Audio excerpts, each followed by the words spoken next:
Hey everyone, Peter Zeihan here. Hello again from Lake Louise. The news as of this morning is that the Germans have nationalized a couple of physical assets, refineries specifically that belonged to Russian state-owned oil company Rosneft, multi-billion-dollar assets.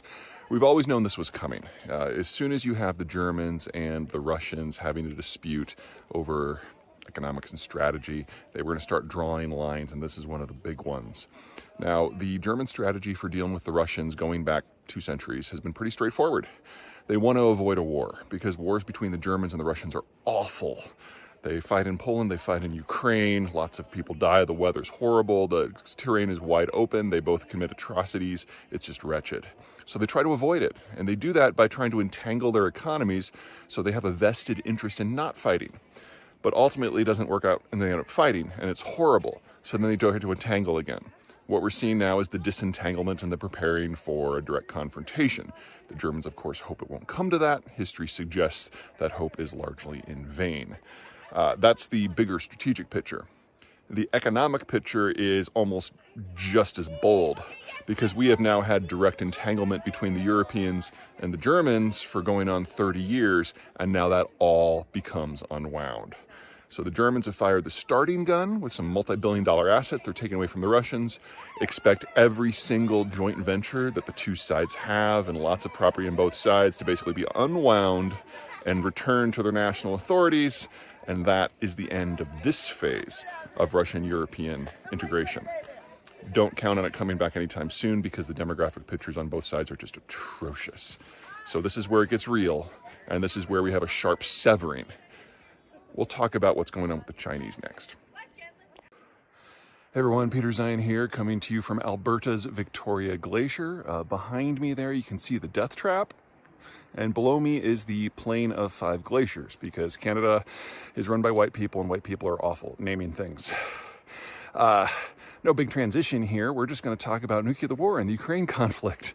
I've always been of the belief that nukes were not likely to be used in this conflict, despite the rhetoric that has been coming out of the Kremlin ever since the war started back in February. Nukes don't achieve what the Russians want. Now, the Russian goal here is to capture all of Ukraine and then push through it in order to secure the access points to the Russian space, specifically the ones in Romania and Poland. So using tactical nukes on the battlefield in Ukraine doesn't help because they then have to occupy that space, and that gets messy, and your soldiers get messy very, very quickly. Also, a strategic strike on the United States wouldn't help because, well, there's a lot of things we don't know about the Russian military, but we know its quality is lower than the American one, and that probably includes the nuclear arsenal.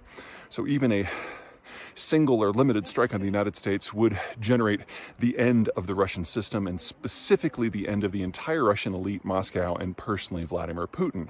So that's never really been on the table either. That just leaves the question of using strategic nukes, city flatteners, in order to prevent Europeans from assisting the Ukrainians in the defense of their own country. And in that, that's always where the risk has been, in my opinion. So the Russians would go after the countries who, if they switched sides, either because they fell apart or because they were intimidated after losing a couple of cities, that would change the strategic balance in terms of weapon flows. And so that would be in order: Berlin, Warsaw, Stockholm, Paris, and then London. Now, in the days before September 1st, that is generally my position, that if the Russians feel that they have to nuke someone, those are the 5 cities they would go after, because it would disrupt the weapon flows going into Ukraine. However, in the aftermath of the Kharkiv offensive, the Ukrainians have captured sufficient equipment and tanks and artillery to equip 15,000 people in an entire armored division. That's a bigger weapon transfer to the Ukrainians than everything that NATO has done to this point. And in the Kherson offensive, which is still ongoing, they're likely to get even more gear. So weapon flows all of a sudden are not the important thing that they used to be. It's not that they're unimportant, but the Ukrainians are going to be able to put 30,000 additional troops into the field here with the best equipment that the Russians have. And unlike the Western gear where the Ukrainians need training, they already know how to use all the Russian gear. So we are at a tipping point. And that raises the question of whether nukes are of any use to the Russians whatsoever. That just leaves one possible scenario: that the Russians realize they're going to lose, that Putin realizes that he's done, that he realizes he's going to be a villain to history, not just Western history, Russian history, and he just decides to go out with a bang. While we can never rule that out, I find it unlikely. When the Soviet system collapsed, the then KGB basically had a meeting where they discussed whether they should just release the nukes onto the world, not in terms of launch, but sharing, so that the United States would then have to spend the next century dealing with it.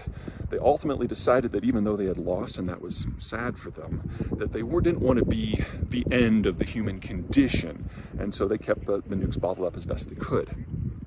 Putin was part of the organization that made that decision, so I find it unlikely at this point that he would go a different direction.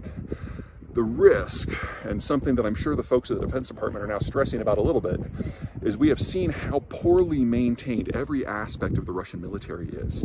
And it's an open question whether the Russian nuclear arsenal works. So in the worst case scenario, what happens if Putin hits the big red button, and we know it because we've been reading his email and listening to his phone calls, and nothing happens? What do you do when someone tries to kill tens of millions of people but fails? Now that's an interesting political question. I don't have an answer for you. Okay, that's it for me for now. Until next time.